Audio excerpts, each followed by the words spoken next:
ඔයගොල්ලන්ට පේනවා මම දැන් මේ ඉන්දියාප්ප තම්බන ගමන් ඉන්නේ.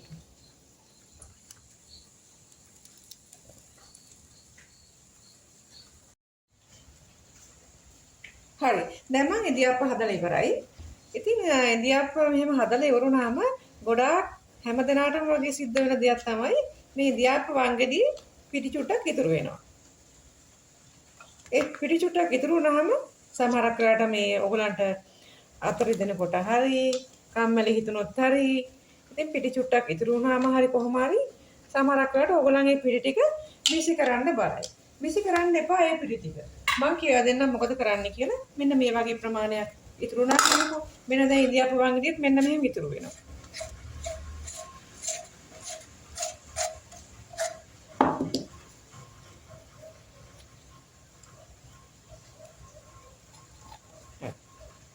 මෙන්න මේ විදිහට ඉතුරු වෙනවා. මේ ටික ඔක්කොම ගන්න. මේ ටික ඔක්කොම අරගන්න. මම මේ වැඩිපුර ප්‍රමාණයක් ඉතුරු කරගත්තා. ඔයගලන්ට මේක පෙන්ලා දෙන්නත් එක්ක මේ තියෙන ටික ඔක්කොම අරගන්න. මේක විසි කරන්න එපා. මේකේ රස පිට්ටුවක් හදන්න පුළුවන් අපිට මේ ඉන්දියාප්ප වගේම තම්බලා. මේකට මම කරන්නේ මොකුත් නෙමෙයි. මම හිතන ඔයගොල්ලෝ හැම කෙනාම වගේ ඉන්දියාප්ප හදනකොට ලුණු චුට්ටක් දානවා තේ පිටි වලට. ඉතින් මේකට කරන්න ඕනේ අතටම පොල් චුට්ටක් ගාගෙන මම මේ හොදි හදන්නත් එක ගාපු පොල්. මේකේ මේ හොඳ මේ කුරුට්ට වගේ හරිය ඉවත් මේ එහාට මෙහාට කරලා මේ හොඳ පොල් චුට්ටක් මේකට දාන්න. ඒ වගේ හොඳ පොල් ටිකක් දාලා ඒක හොඳට කවලම් කරන්න. මේක ඔයගොල්ලන්ට ඇත්තට මේ ඉන්දියාප්ප තම්බලා ඉතුරු වෙන්න ඕනේ නැහැ. නිකන් මේ විනෝදයට වගේ මේ වගේ පිට්ටුවක් හදාගන්න පුළුවන්. හැබැයි මේ ඉන්දියාප්ප තම්බන පිටි වලින් මේ වගේ මිශ්‍රණයක් හදාගෙන තමයි ඒකත් ඔයගොල්ලෝ කරන්න ඕනේ. මේව හොඳට මේ පොලුත් එක මේක මිශ්‍ර කරන්න. පොල් මදි වගේ මම චුට්ටක් දානවා. පොල් වැඩි වෙනකොට මේක හරි රසයි. ඉතින් මේක පිටි වලට ලුණු දාලා අපි ඉන්දියාප්ප මිශ්‍රණය හදාගත්ත නිසා ඉතින් ලුණු දාන්න ඕනේ නැහැ. මෙන්න මේ විදිහට හොඳට මේක කවලම් කරගෙන පොඩි දෙයයි කරන්න තියෙන්නේ. මෙන්න මේ විදිහට ඒක හොඳට ගුලිය එනවා. අපි කරන් දෙන්නේ මේ වගේ ගුලියක් දෙක තුනක් හදාගෙන එහෙම අඟුලි 3ක් විතර හදන්න මම මේ වැඩිපුර ටිකක් ඉතුරු කරගත්තා ඔයගලන්ට පෙන්නලා දෙන්නත් එක්ක. මේ ඉන්දියාප්ප තට්ටු වරගෙන මෙන්න මෙහෙම තියලා මෙහෙම කරන්න.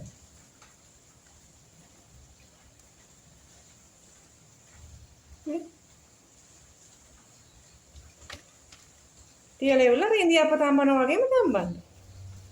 එච්චරයි කරන්න තියෙන්නේ.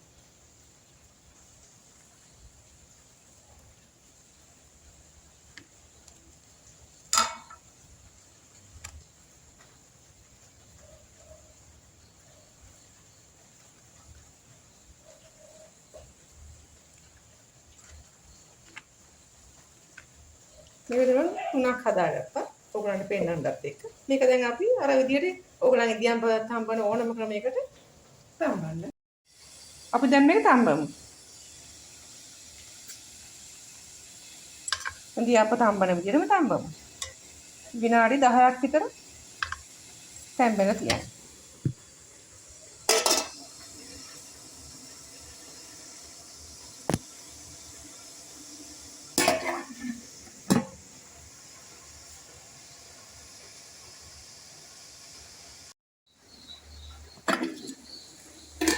හරි. දැන් ගානට මේක තැම්බෙලා.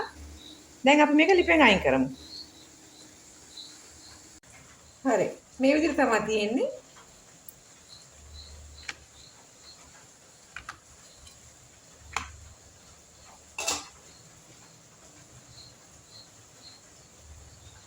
ඉතින් මේක හරි කිරි රහයි. පොල් දාලානේ ඉතින් තියෙන්නේ. හරිම රසයි. මේ විදිහට හදලා කාලා බලන්න. මේක හොදි එක කන්නත් පුළුවන් නිකන් කන්නත් පුළුවන්. හරිම රසයි.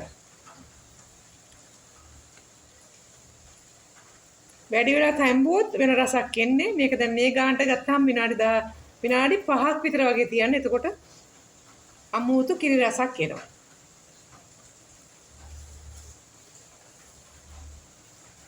අර තැම්බිලා වැඩි වුණාම චුට්ටක් වෙනමම රසයක් එන්නේ. හරි මම දැන් කිරි හොද්දක් හදනවා ඉදියාප්ප කන්නත් එක්ක. ඉතින් මම ලෑස්ති කරගත්තා අර පිංච, ඒ වගේම කොච්චි, සුදු ලුණු,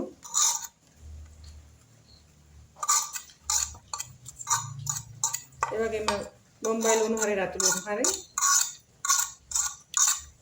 කුරුළු පොතු, මේ දෙහි හරි මේ නාරං හරි සියඹල හරි මම සියඹල දානවා. සියඹල දැම්මම රසයි. ඒ වගේම තමයි ගම්මිරිස්, උළුහාල් ගොඩක් දාන්න එපා තිත්තයි. ඒ වගේම රස අනුව ගානට අපි ලුණු ටිකක් දාමු. ඒ වගේම අපි දාන්න ඕනේ කහ,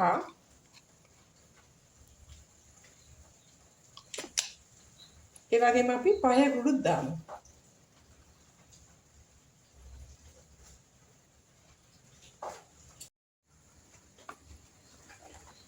කිරි හොද්ද කැටි ගහින්න දෙන්නේ නැති වෙන්න හොඳට හැඳි ගන්න ඕනේ. ඉතින් මම සියඹල දැම්මාම රසයි, දෙහි දැම්මාමත් රසයි. ඒ නාරනුත් තිබ්බා. මම ඉතින් සියඹල ගත්තේ. දෙහි දැම්මාමත් හරි රසයි, තක්කලි දැම්මාමත් ගොඩක් රසයි. ඉතින් තක්කලි ටිකක් වැඩිපුර දැම්මාම මේක තක්කලි හොද්දක් වගේත් වෙනවා. ඉතින් උඹලකට දැම්මේ නෑ මම වෙජිටේරියන් නිසා. මේ විදිහ තමයි ගත්තේ. තව ටිකක් මේක ඉතුරුවට පස්සේ කැටි ගහින්න දෙන්න එපා. මේ කිරි හොද්දක් හැදුවාම කිරි හොද්ද ලිපෙන් බාලත් හැඳි ගන්න ඕනේ. නැත්තම් කැටි ගහනවා.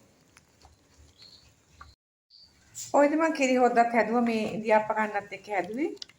මේ පිට්ටුව කන්නත් එක්ක තමයි හැදුවේ.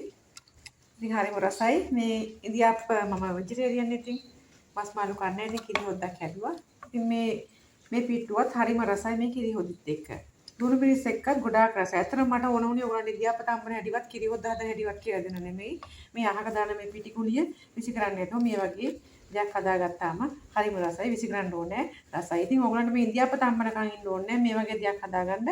ඔයගොල්ලන්ට හිතුනොත් ඉදියාප්ප තම්බන මිශ්‍රණය ඔයගොල්ලෝ එක එක විදිහට ඔයගොල්ලෝ ඉදියාප්ප තම්බනවා ඇති. එක එක්කෙනා මේ ඉදියාප්ප තම්බන මිශ්‍රණය හදාගෙන තමයි මේ පොල් ටික මිශ්‍ර කරන්න ඕනේ. නිකම් පිටි නෙමෙයි. ඉදියාප්ප තම්බන මිශ්‍රණය හදලා තමයි මේ පොල් මිශ්‍ර කරන්න ඕනේ. පාන් පිටි, හාල් පිටි නිකම්ම අරගෙන මේ ඔයගොල්ලන් එහෙම මිශ්‍ර කරන්න යන්න එපා. ඉදියාප්ප මිශ්‍රණ ඔයගොල්ලෝ මොකක් හරි ගන්න පිටි වර්ගය. ඉදියාප්ප හදන පිටි අපි ඉදියාප්ප හදනවා කියලා හිතේ තියාගෙන ඒ ඉදියාප්ප හදන්න ඉදියාප්පයක් තම්බන්න පුළුවන් විදිහට පිටි මිශ්‍රණය හදාගෙන ඊට පස්සේ තමයි පොල් මිශ්‍ර කරලා මේ පිට්ටුව හදාගන්න ඕනේ. ඉතින් හරිම රසයි කාලා බලන්න. ලුණු මිරිස් එක්කත් ගොඩාක් රසයි. පොඩි එක්කත් රසයි. ඉතින් එහෙමනම් ඉතින් ගිහින් එන්නම් ආයෙත් මේ වගේ ලස්සන වීඩියෝ එකකින් අපි හමු වෙමු.